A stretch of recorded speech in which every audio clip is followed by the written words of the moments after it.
Janganlah semua isu hanya dibincang dan dibahas tanpa adanya susulan pelaksanaan. Kita juga perlu melihat apa yang sudah dicapai. Jika belum, bermakna kita masih memerlukan tindakan pembaikan. Pendek kata, apa jua perancangan dan inisiatif adalah perlu untuk mengambil pendekatan delivery atau delivery approach untuk mencapai hasil yang dihasratkan.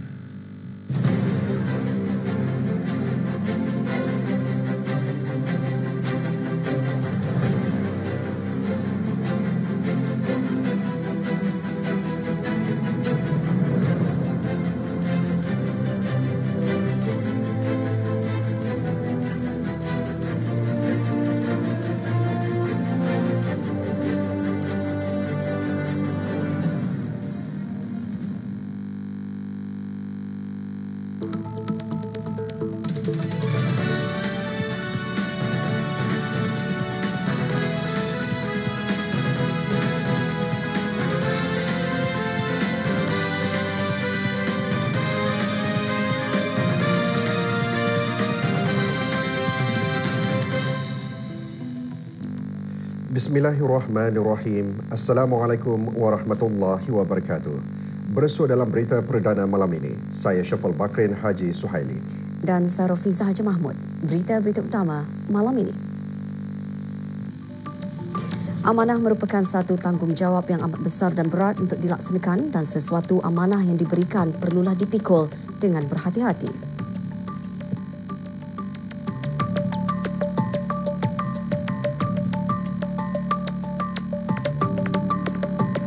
Perusahaan tanaman sayur-sayuran tempatan berupaya menembusi pasaran luar negara.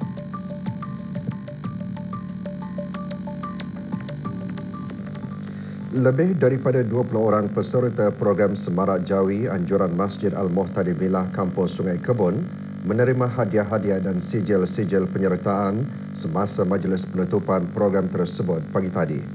Program diadakan bersempena Hari Kebangsaan Negara Brunei Darussalam ke-33. Penyampaian hadiah disempurnakan oleh Awang Roslan bin Haji Tajaa, Timbalan Setiausaha Tetap Kementerian Hal Ehwal Agama. Sepanjang program yang bermula 1 April lalu, 3 acara diadakan sebagai pengisian, antaranya Bengkel Jawi, Peraduan Tulisan Jawi dan Peraduan Membaca Teks Jawi. Ia disertai oleh ahli takmir masjid berkenaan, para belia masjid serta penduduk kampung berhampiran. Majlis merupakan salah satu usaha untuk memakmurkan masjid serta mendedahkan para belia khasnya dengan aktiviti-aktiviti berfaedah.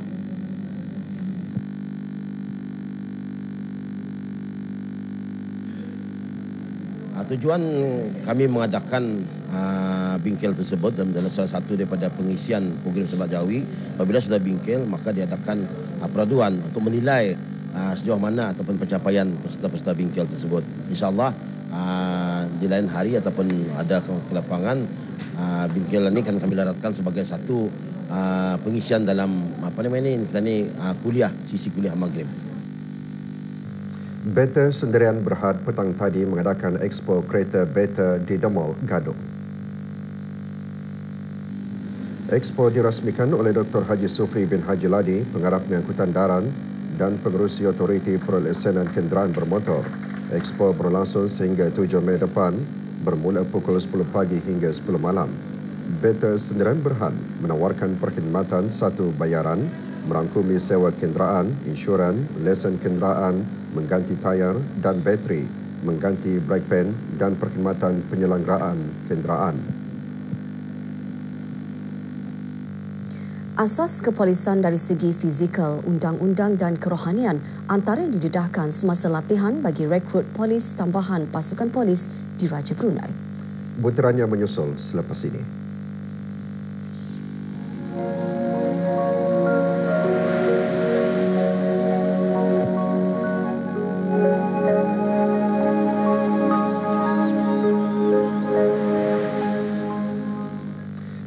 Dua pelatih lelaki dari skuad 1 dan 2 2016 bagi rekrut polis tambahan APO pasukan polis Diraja Brunei yang selamat menjalani latihan diraikan semalam dengan majlis dikir. Majlis diadakan di Dewan Serbaguna Pusat Latihan Polis Gadong. Majlis bermula dengan bacaan surah Al-Fatihah beramai-ramai. Sepanjang menjalani latihan, para pelatih didedahkan dengan latihan asas kepolisan dari segi fizikal, undang-undang dan kerohanian bagi mempersiapkan diri mereka sebelum keluar bertugas sebagai anggota polis tambahan. Antara yang hadir, Penguasa Kanan Polis, Cipli bin Haji Muhammad, Pemangku Timbalan Pengarah Jabatan Kerakan.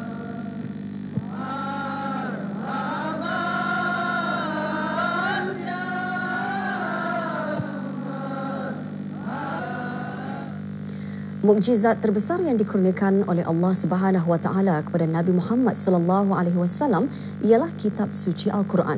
Selepas kitab suci Al-Quran, peristiwa Isra' dan Mi'raj adalah satu mukjizat agung yang dialami sendiri oleh baginda Rasulullah sallallahu alaihi wasallam, di mana baginda telah diisra'kan dari Masjidil Haram di Mekah ke Masjidil Aqsa di Palestin dan dimi'rajkan ke langit menuju Sidratul Muntaha. Isra' dan Mi'raj adalah peristiwa agung yang penuh pengajaran dan iktibar, kerana dalam peristiwa itulah Rasulullah sallallahu alaihi wasallam diperlihatkan banyak kejadian aneh dan ganjil yang menunjukkan perilaku manusia beserta balasan yang mereka terima terhadap perbuatan yang mereka lakukan. Perkara tersebut adalah di antara isi kandungan khutbah Jumaat hari ini bertajuk Peristiwa Isra' dan Mi'raj. Dalam peristiwa Isra' dan Mi'raj terdapat banyak hikmah dan pengajaran di dalamnya untuk direnungi dan dihayati, serta dijadikan iktibar untuk meningkatkan lagi keimanan kita kepada Allah Subhanahu Wa Taala. Antaranya ialah kita boleh mengambil pengajaran daripada satu peristiwa di mana Allah Subhanahu Wa Taala telah memperlihatkan kepada Rasulullah sallallahu alaihi wasallam perihal seorang lelaki yang sedang memikul barang yang tidak mampu untuk dipikulnya. Namun lelaki tersebut masih ingin menambah pikulannya itu dengan memasukkan barang-barang lain. Rasulullah sallallahu alaihi wasallam bertanya tentang perihal orang itu. Lalu Jibril alaihi salam pun menjawab, ia adalah orang yang suka membawa amanah meskipun ia tidak sanggup untuk menunaikannya. Namun begitu, ia masih juga mahu menambah dengan amanah yang baru. Sesungguhnya dalam agama Islam, amanah merupakan satu tanggungjawab yang amat besar dan berat untuk dilaksanakan, dan ia bukanlah satu perkara yang ringan dan mudah. Kita hendaklah berhati-hati dalam memikul sesuatu amanah yang diberikan. Perlu diketahui, amanah itu adalah terlalu luas, yang meliputi agama, kewajiban syarak, kepimpinan, pekerjaan seperti pentadbiran, perniagaan dan sebagainya. Setiap orang mestilah menunaikan amanah-amanah ini dengan sempurna. Sesungguhnya pekerjaan adalah satu amanah besar yang mesti ditunaikan tanpa mengira apa jua bentuk pekerjaannya, asalkan tidak bercanggah dengan hukum syarak. Seorang pemimpin dan majikan sudah tentu inginkan pekerjanya bersikap amanah. Oleh itu, sifat amanah perlu diterapkan dan dipraktikkan. Orang atasan perlu memberi teladan yang baik kepada orang bawahan mereka. Dengan itu sifat amanah akan menular dalam diri mereka. 26 buah keluarga terpilih di Kampung Bukit menerima sumbangan bagi projek menghantar sedekah. Kita ikuti bahan berita mengenainya seketika nanti.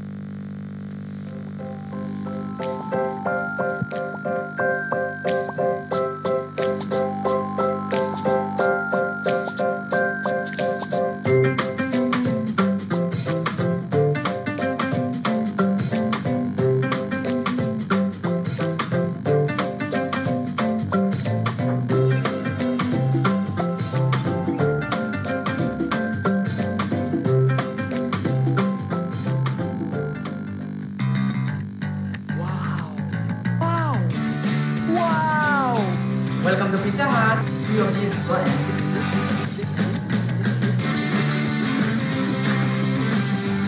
Dapatkan wow deals dari Pizza Hut. Dapatkan pan pizza serendah RM5 hanya untuk bawa balik dan makan di restoran sahaja. Masa adalah terhad.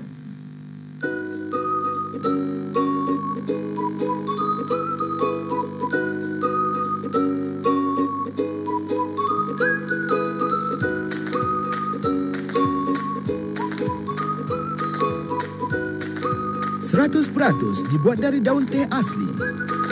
Bukan dari ekstrak seperti yang lain. Rasakan perbezaan teh hijau yang sebenar. Beralih ke Pouka, jenama nombor 1 di Singapura.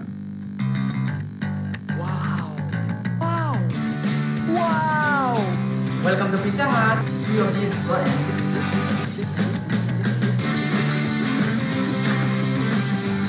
Dapatkan wow deals dari Pizza Hut. Dapatkan pan pizza serendah RM5 hanya untuk bawa balik dan makan di restoran sahaja. Masa adalah terhad. Ahli-ahli Muslimah Balai Ibadat Kampung Mata-Mata Gadong dengan kerjasama ahli-ahli jawatan kuasa takmir Balai Ibadat Kampung Mata-Mata Gadong pagi tadi mengadakan aktiviti amal projek menghantar sedekah di daerah Tutong. Projek bertujuan meringankan beban golongan yang memerlukan sebelum menjelangnya bulan Ramadan. Sumbangan berupa berangan asasi ini disampaikan oleh Awang Haji Matali bin Haji Khamis, Ketua Kampung Mata-Mata Gadong, selaku Ketua Rombongan kepada Awang Haji Omar bin Abdul Aziz, Penghulu Mukim Okong. Awang Haji Omar kemudian menyerahkannya kepada 26 buah keluarga terpilih di Kampung Bukit. Projek kali ketiga ini merupakan kegiatan tahunan Balai Ibadat Kampung Mata-Mata Gadong dan akan dilaratkan ke daerah-daerah lain.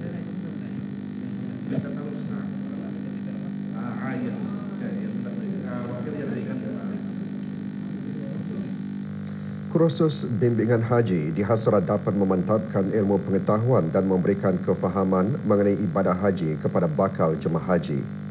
38 orang bakal jemaah haji di daerah Temburong menyertai kursus tersebut yang diadakan di Sekolah Persediaan Arab Temburong. Kursus yang dikendalikan Jabatan Urusan Haji itu diadakan setiap hari Jumaat dan Ahad selama 10 hari. Ia antara lain bertujuan bagi membantu bakal jemaah haji mempersiapkan diri agar dapat melaksanakan ibadah haji dengan sempurna. Antara pengisian kursus termasuk rukun-rukun haji dan beberapa perkara yang berkaitan dengan ibadah haji dan umrah.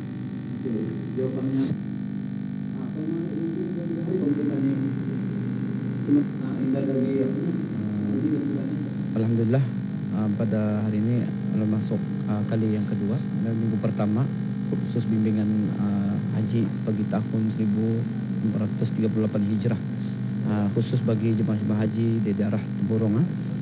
Dan kursus yang diperuntukkan ataupun masa yang diperuntukkan oleh Jabatan Urusan Haji bagi setiap bakal-bakal haji itu selama 10 kali ya. Setiap kali diadakan kursus ianya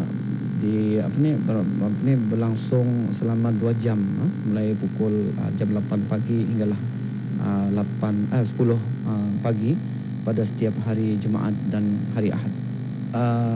Sebenarnya seperti mana yang telah sudah juga pada tahun-tahun yang lalu dan akan datang, kami hanya akan menyampaikan mengenai dengan manasik haji khususnya, yaitu mengenai dengan rukun-rukun dan wajib-wajib haji, sunat haji dan sebagainya, dan yang bersangkut paut dengan ibadah haji sewaktu berada di Madinah Al-Munawwarah dan juga di Tanah Suci Kota Mekah dalam mereka ini untuk melaksanakan ibadah haji, itu merupakan rukun Islam yang kelima. Apa yang saya harapkan dan saya berdoa kepada Allah SWT, moga-mogalah mereka ini akan dapat mengikuti kursusan ini sepanjang kursus ini diadakan dan akan paham segala apa yang disampaikan, dan akhir sekali semoga mereka ini akan mendapat haji yang mabrur, haji yang diterima oleh Allah SWT insyaAllah. Dan diharaplah mereka ini akan dapat melaksanakan segala apa yang disampaikan di sana, khususnya dalam ibadah-ibadah semada, ibadah asasi yaitu sembahyang dan sebagainya. Apatah lagi dalam melaksanakan ataupun merealisasikan, mengaplikasikan perbuatan-perbuatan ataupun praktikal dalam ibadah haji dan umrah ini. Alhamdulillah, kami mengikuti kursus bahagian haji yang kali yang kedua. Dengan adanya kursus ini dapatlah kami menimba ilmu untuk persiapan kami untuk menunaikan haji. InsyaAllah mungkin pada bulan 8 ataupun akhir bulan 7. Kami harapkan dengan adanya kursus ini dapat membantu kami semasa menunaikan ibadah haji nanti. kursus yang diadakan bagi jemaah-jemaah haji adalah penting untuk persediaan para jemaah untuk menunaikan fardu haji, untuk bersedia apa yang akan dilakukan di tempat haji seperti di Madinah, di Makkah dan juga di Arafah. Harapan saya dan keluarga dan juga seluruh jemaah haji bagi daerah Temburong dan juga seluruh negara Brunei supaya dapat haji yang mabrur, haji yang terbaik yang akan dilakukan oleh jemaah-jemaah negara Brunei Darussalam. Bagi memastikan keselamatan orang ramai sentiasa terjaga semasa beriadah atau berenang di kawasan-kawasan pantai di negara ini, beberapa langkah keselamatan dilaksanakan oleh beberapa agensi kerajaan dan bukan kerajaan. Kita kongsikan pesanan tentang keselamatan berenang semasa arus deras.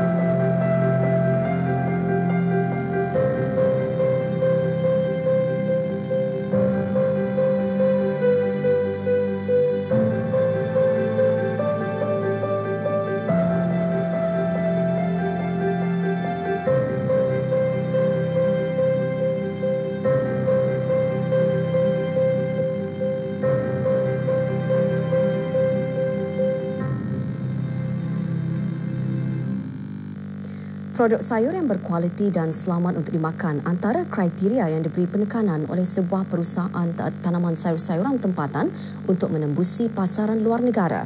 Penggunaan kaedah pertanian moden berpotensi membantu ladang hidroponik Kang Lin merealisasikan sasaran itu. Bagi tempoh 2 tahun lalu, ladang tersebut berupaya menghasilkan lebih 153 tan metrik sayur-sayuran dan buah-buahan segar bagi pasaran tempatan.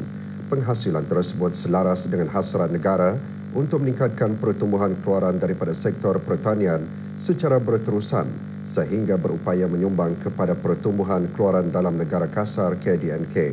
Laporannya bersama Asma Yatim Haji Matusin. Dengan jenama All About Green, ladang hidroponik Kang Lin mengamalkan kaedah bebas dari racun serangga dalam penghasilan sayur-sayuran dan buah-buahannya. Terletak di atas tapak seluas 5 ekar yang disediakan oleh kerajaan di kawasan kemajuan pertanian Kampung Sungai Liang, daerah Belait.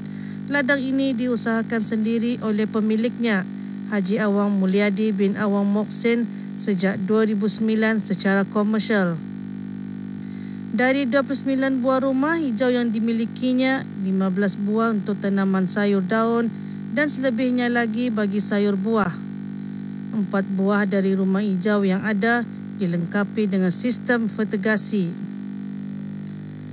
Pelbagai jenis sayur-sayuran dan buah-buahan yang berkualiti dan selamat untuk dimakan dihasilkan.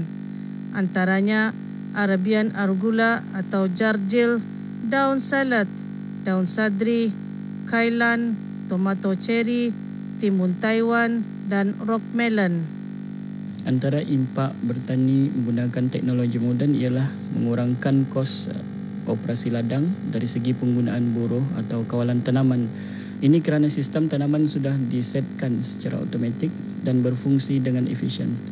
Dengan menggunakan rumah lindungan hujan, jumlah hasil akan dapat dijangkakan.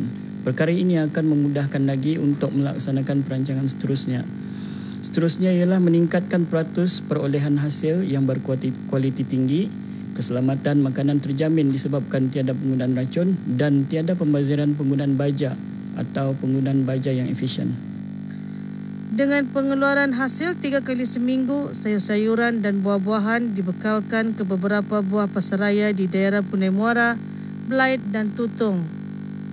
Berikutan fenomena El Nino, penghasilan ladang ini menurun pada tahun lalu berbanding tahun sebelumnya dari lebih 82 tan metrik kepada lebih 71 tan metrik.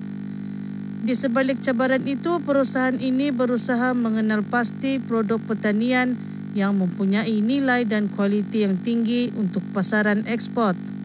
Selain mengembangkan pemasaran, syarikat juga telah mengenal pasti rakan strategik dan seterusnya akan membuat usaha sama untuk menghasilkan produk pertanian yang mempunyai nilai yang tinggi bagi persediaan untuk melaksanakan perancangan jangka panjang iaitu ekspor.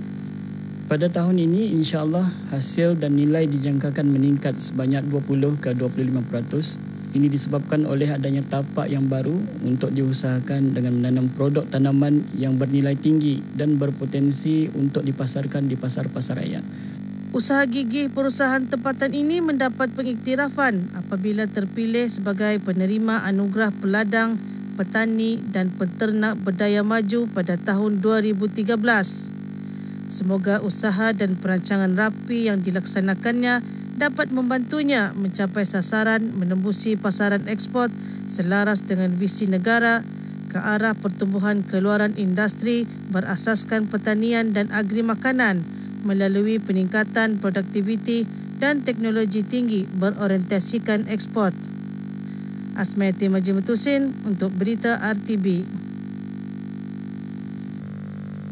Fenomena permakanan ala Korea dan China iaitu steamboat dan panggang mula menjadi ikutan beberapa pengusaha kafe dan restoran di negara ini.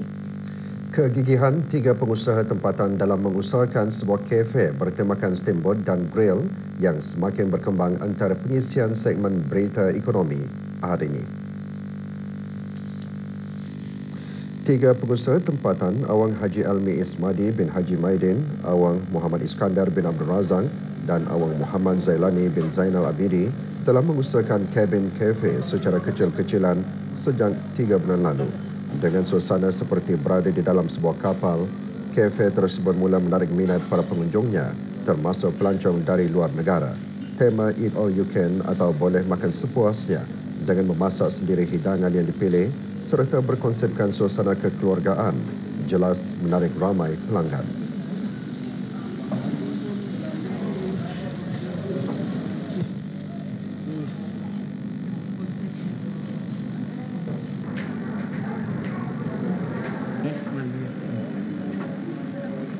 Yang ini berbuka di sini baru 3 bulan. Mula-mula alhamdulillah respon orang ramai kita ni, orang minat suka menawarkan tempat yang macam ni, keadaan yang macam ni, jenis makan yang ada macam ni masa ni. Juga menarik dalam berita ekonomi minggu ini iaitu perkembangan peranan perkhidmatan pengangkutan perahu tambang yang pada ketika ini turut menerima tempias dari arus perkembangan semasa. Dengan keramaian penduduk kampung air lebih 13,000 orang pada ketika ini, sedikit sebanyak memberikan kesan kepada perkhidmatan tersebut berbanding 10 tahun lalu yang mana jumlah penduduknya mencecah kira-kira 30,000 orang. Namun, kewujudan perahu tambang dan penambang membuktikan peranannya yang masih relevan. Untuk mengetahui lebih lanjut lagi mengenai kabin kafe dan perkhidmatan perahu tambang, saksikan berita ekonomi pada hari ini pukul 7 malam menerusi saluran RTB Perdana. Dan sekarang disampaikan kadar nisab zakat wang dan harta untuk hari ini.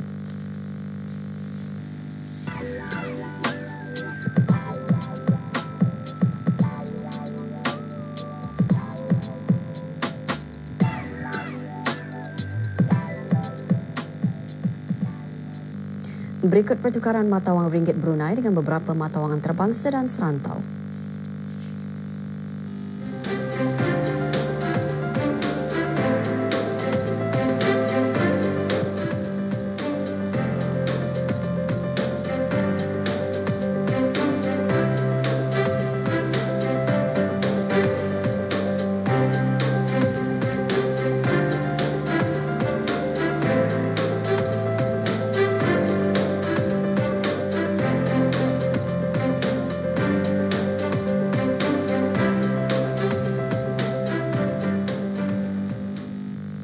Calon Presiden Perancis meminta agar kempen pilihan raya ditangguhkan berikutan insiden serangan tembakan di Paris. Amerika Syarikat dan Indonesia akan bekerjasama menangani pengganasan dan mengurangkan sekatan perdagangan dan pelaburan. Laporannya antara yang dimuatkan dalam segmen antarabangsa selepas ini.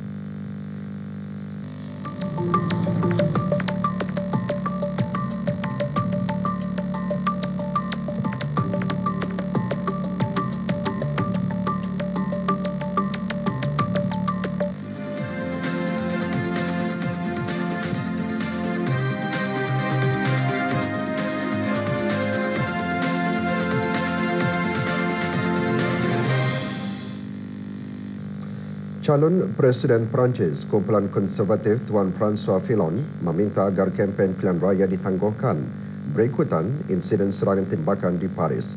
Dalam kejadian itu, seorang anggota polis maut dan beberapa orang lagi cedera dalam serangan di Champs-Élysées. Sumber polis berkata lelaki yang menyerang polis terbabit mati ditembak polis selepas cuba melarikan diri. Dalam pada itu, Presiden François Hollande yakin ia merupakan serangan pengganas. Kumpulan AS mengaku bertanggungjawab melakukan serangan itu. Polis anti pengganas Perancis sudah mengetahui identiti penyerang itu dan serbuan dilakukan di kediamannya di pinggir bandar timur Paris. Siasatan kini tertumpu terhadap latar belakang lelaki yang menembak mati anggota polis tersebut. Kejadian berlaku beberapa hari menjelang pilihan raya Presiden Perancis. Saksi memberitahu Reuters semasa kejadian seorang lelaki keluar dari kereta dan menembak menggunakan senjata otomatik. Naib Presiden Amerika Syarikat Mike Pence menamatkan lawatannya ke Indonesia hari ini dengan mesyuarat meja bulat perdagangan. Menurut Tuan Mike Pence kepada para wartawan, kedua buah negara itu akan terus meningkatkan lagi usaha-usaha menentang pengganasan dan akan mencari jalan untuk mengurangkan sekatan-sekatan perdagangan dan pelaburan. Tuan Pence seterusnya berkata serangan di Paris yang diperakui oleh kumpulan IS yang meragut nyawa seorang anggota polis dan mencederakan 2 orang yang lain merupakan amaran akhir bahawa serangan pengganas boleh berlaku di mana-mana pada bila-bila masa.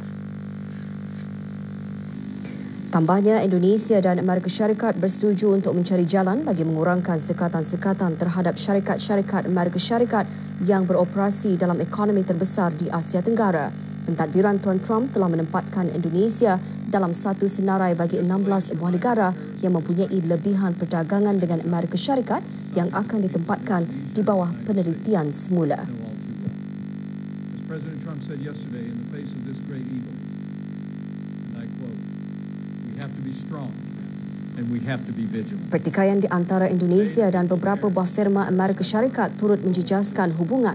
Semasa mesyuarat itu, Naib Presiden tersebut menyaksikan penandatanganan bernilai lebih $10 bilion bagi memorandum persefahaman dengan beberapa buah syarikat Amerika di Indonesia. Beliau akan berada di Australia bagi lawatan akhirnya ke Asia Pasifik dalam lawatan pertama seumpamanya.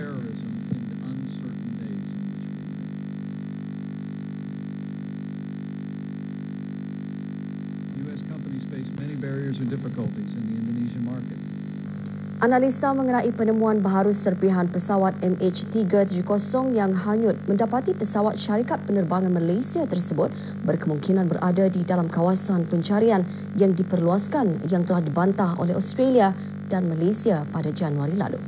Pertubuhan Penyelidik Industri dan Saintifik Commonwealth melaporkan data dan analisa dari ujian lautan terhadap sayap asal Boeing 777 yang dipotong untuk menyamai serpihan dari MH370 yang dijumpai di Pulau Reunion di luar pesisiran pantai Afrika pada tahun 2015 berbanding modal-modal kayu dan loga yang digunakan dalam ujian sebelum ini.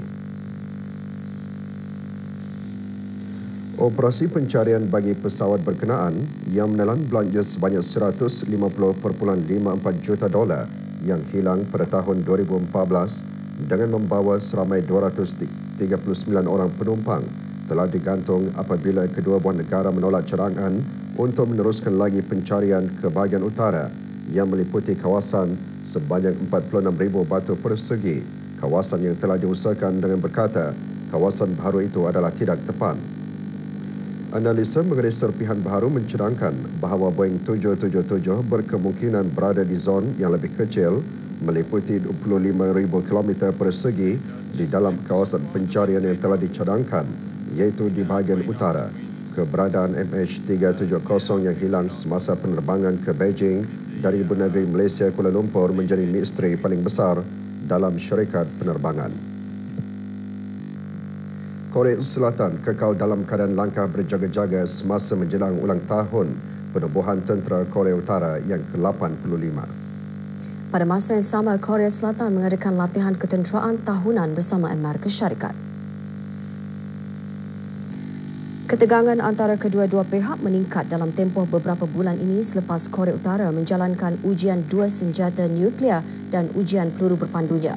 Ditambah lagi dengan spekulasi tentang Pyongyang akan meraihkan acara itu dengan melancarkan peluru berpandu atau menguji alat nuklear.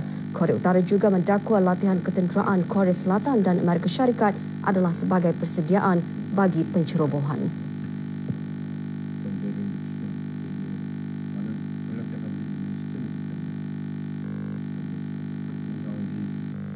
China menggesa bagi rundingan damai di antara Palestin dan Israel untuk diadakan segera bagi kesejahteraan kedua buah negara. Liu Jie, Wakil Tetap China ke Pertubuhan Bangsa-Bangsa Bersatu PBB, membuat kenyataan tersebut semasa mesyuarat bulanan Majlis Keselamatan mengenai isu Timur Tengah dengan menggariskan bahawa kedua buah negara itu seharusnya menyambung rundingan dengan segera. Menurut Wakil Tetap China, rundingan seharusnya diadakan dengan segera bagi kesejahteraan rakyat kedua buah negara. Katanya, kedua pihak seharusnya menghormati hak sarahan hidup masing-masing. Penyelaras khas PBB bagi proses kedamaian Timur Tengah, Nikolai Mladinov, memberi takliman kepada Majlis Keselamatan mengenai situasi di Timur Tengah berkata, konflik Palestin-Israel berdiri sebagai satu simbol kukuh bagi masalah-masalah di Timur Tengah dan sedang sekali dicemari oleh kumpulan-kumpulan pelampau. Wakil Palestin ke PBB, Rian Mansur, merayu kepada semua parti untuk turut memerhati resolusi 2334. Para penyiasat PBB menemui 17 tapak kubur besar di Republik Demokratik Kongo. Lebih 10 orang terbunuh dalam kejadian tanah susur di Colombia. Ikuti berita mengenainya selepas ini. We're celebrating 50 golden years of uniting 10 magnificent nations where over 650 million hearts beat. We stand together for one vision, one community, one ASEAN. Our beauty and diversity is unparalleled. Discover a land of stunning natural wonders and home to the world's most incredible creatures. Seek thrills and adventures of a lifetime. Immerse yourself in our rich traditions, diverse cultures, and fascinating history.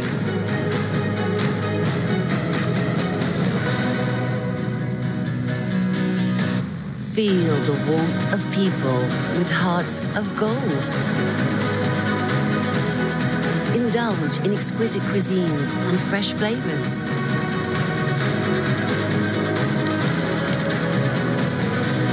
Uncover ancient cities, enchanting stories, and treasured legends.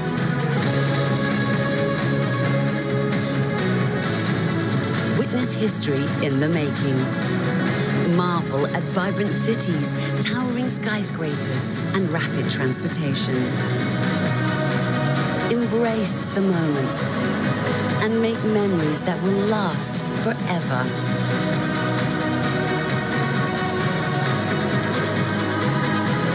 Join us for our golden celebration.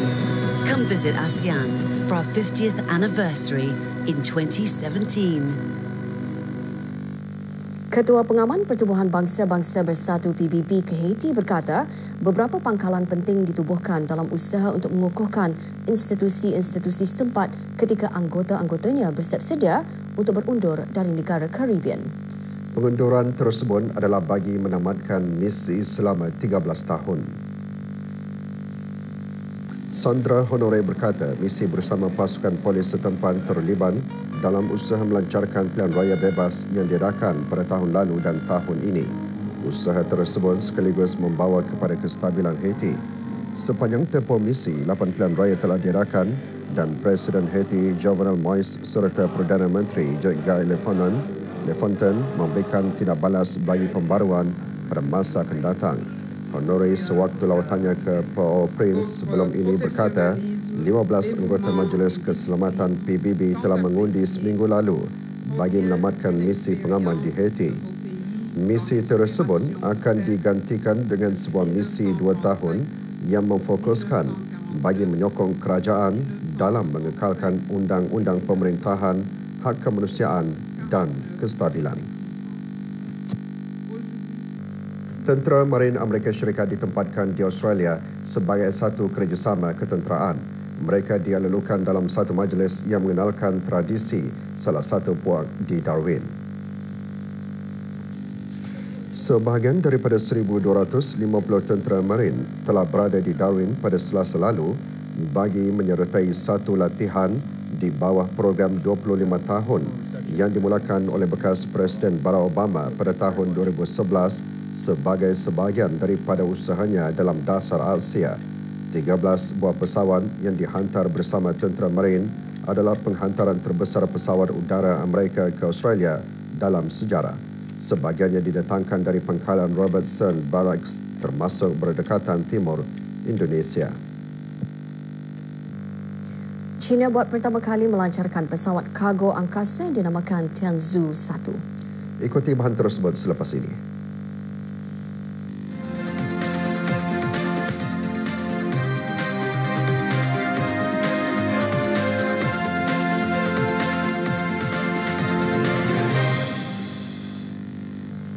China berhasrat untuk meningkatkan lagi matlamatnya bagi menempatkan stesen ruang angkasanya ke orbit sekitar tahun 2022.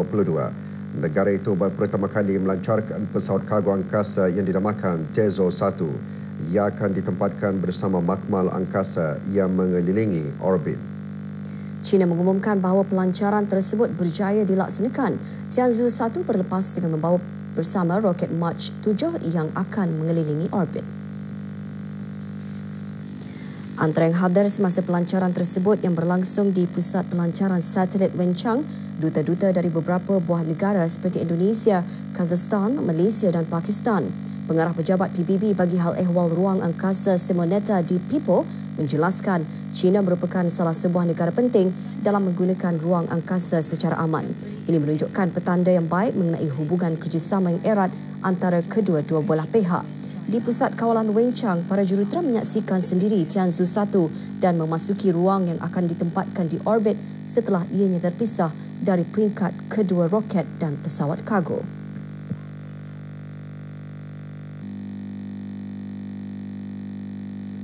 Pesawat March 7 yang membawa roket dilancarkan buat kali pertama pada Jun tahun lalu. Menurut para pakar, sejumlah perubahan teknologi dijalankan ke atas roket tersebut.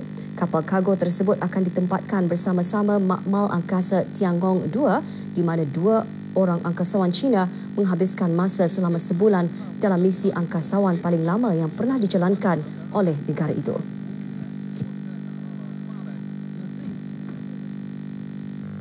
Lebih 2/3 syarikat di China dikenakan siasatan oleh pihak berkuasa dalam usaha terbaharunya untuk menangani isu pencemaran.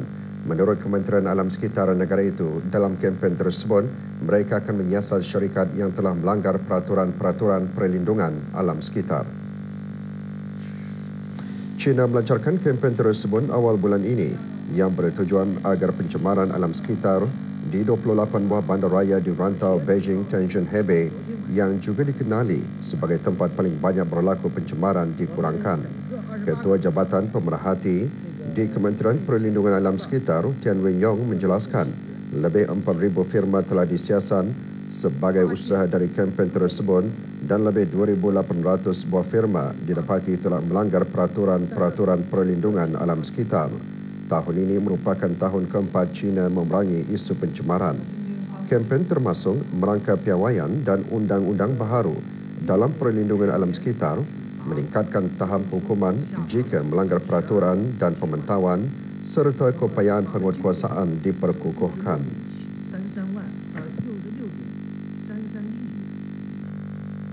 Bunga sakura dapat dilihat berkembang di hampir semua kawasan di Bandar Qingdao, China. Akan tetapi bunga sakura yang berwarna hijau dan amat jarang sekali ini untuk ditemui, namun ia menambah kecantikan yang sedia ada pada musim bunga kali ini.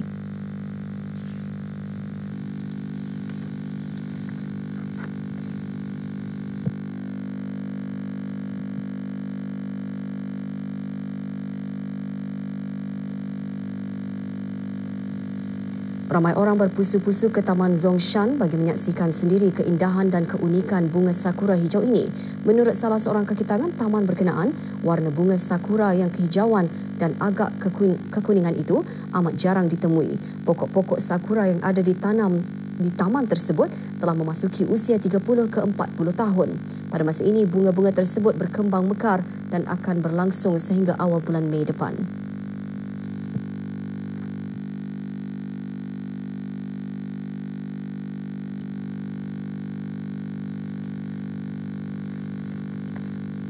Terdapat lebih 300 spesies bunga sakura dan kebanyakannya menghasilkan bunga-bungaan berwarna merah jambu dan putih.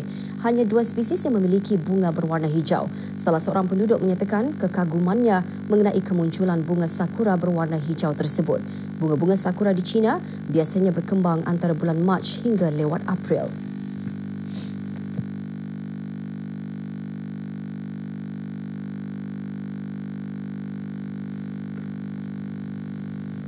Sokongan daripada keluarga, rakan-rakan dan jurulatih menjadi galakan bagi atlet sukan wushu yang berjaya mengharumkan nama negara di kejohanan wushu antarabangsa Republik Islam Iran baru-baru ini. Ikuti bahan tersebut dalam segmen sukan selepas ini.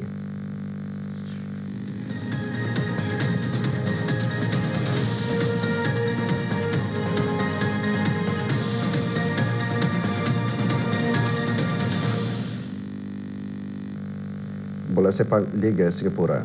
Brunei DP MMFC tewas dalam pertemuan menentang Geylang International FC di Stadium Bedok Singapura semalam. Tuan rumah menewaskan DP MMFC dengan keputusan 2-0. Kedua-dua gol pasukan lawan dijerengkan oleh Safiq Ghani dan Victor Kotu. Berbekalkan semangat yang jitu dan tidak mudah berputus asa, membantu Awang Muhammad Adi Salihin bin Roslan 16 tahun menjadi seorang atlet sukan wushu yang penuh berdedikasi dan berdisiplin. Awang Muhammad Adi Salihin baru-baru ini berjaya mengharumkan nama negara Brunei Darussalam apabila merangkul 2 pingat emas dan 1 pingat gangsa pada kejohanan wushu antarabangsa PAS Cup ke-6 di Republik Islam Iran. Ketika diwawancara oleh RTB petang tadi, Awang Muhammad Adi Salihin juga berkata sokongan daripada keluarga, rakan-rakan dan jurulatih adalah antara galakan untuknya terus berusaha dengan lebih gigih.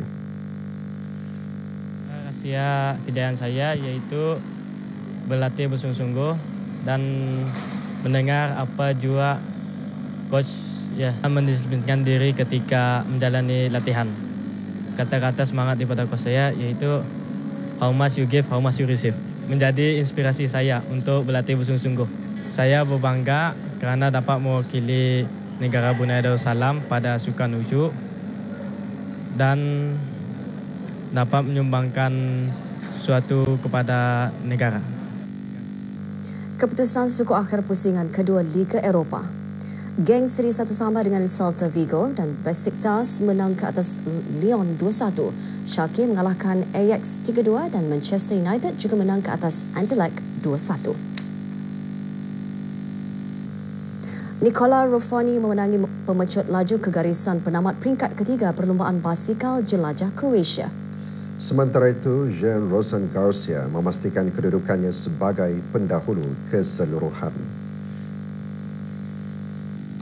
Penunggang dari Itali, Nicola Ruffoni memenangi peringkat ketiga dalam aksi semalam setelah bersaing rapat dengan rakan senegaranya Giacomo Nizzolo di garisan penamat.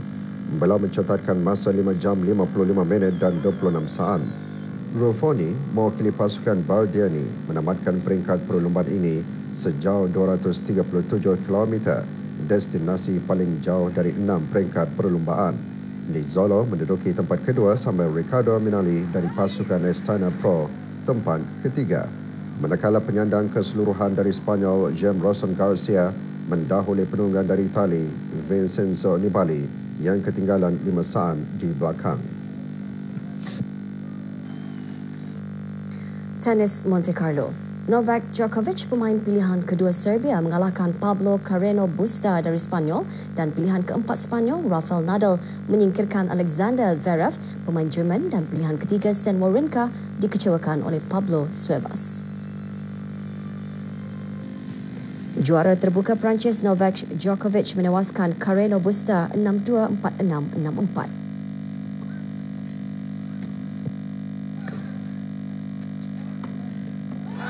Juara 9 kali, Rafael Nadal dengan mudah menyingkirkan Alexander Zverev 6-1, 6-1.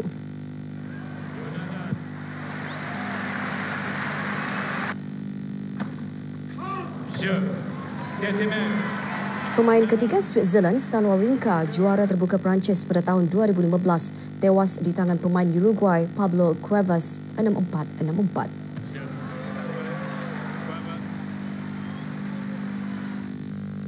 Agensi Anti-Doping Amerika Syarikat berkata atlet sukan lari berhalangan 100 meter Brianna Rollins yang juga pernah menjuarai larian semasa Olimpik Amerika berhadapan dengan penggantungan selama setahun berikutan gagal untuk memfailkan makluman secara lengkap.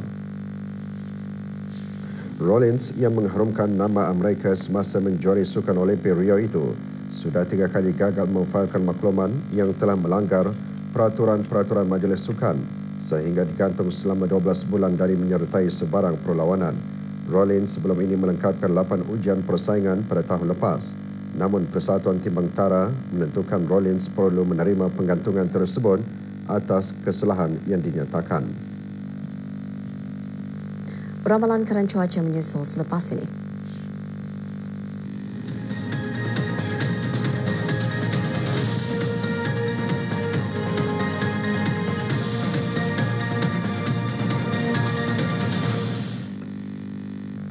Ramalan keadaan cuaca untuk negara Brunei Darussalam dalam tempoh 24 jam akan datang dijangka hujan di beberapa kawasan. Cuaca pada malam ini berawan dengan hujan atau hujan di kebanyakan kawasan negara. Risiko banjir kilat terutama di kawasan rendah dan mudah banjir. Keadaan laut berombak sedikit di paras 0.5 hingga 1 meter. Angin bertiup dari arah barat daya atau tenggara selaju 5 hingga 15 km sejam. Pagi esok pula padamnya sebahagian berawan. Keadaan laut berombak sedikit di paras 0.5 hingga 1 meter. Angin bertiup dari arah barat daya selaju 5 hingga 15 km sejam. Petang esok pula hujan atau hujan berpetir di sana sini, terutama di kawasan pedalaman negara. Keadaan laut berombak sedikit di paras 0.5 hingga 1 meter. Angin bertiup dari arah barat laut 10 hingga 25 km sejam. Wallahualam bisawab. Sekarang ikuti ramalan cuaca bagi negara Brunei Darussalam untuk tempoh 3 hari akan datang dan ramalan keadaan cuaca bagi beberapa bandaraya utama ASEAN dan dunia.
Akhir sekali kita renungkan petikan maksud hadis baginda Rasulullah sallallahu alaihi wasallam yang diriwayatkan oleh Abu Yu'la mengenai perbuatan tidak berlebih-lebihan.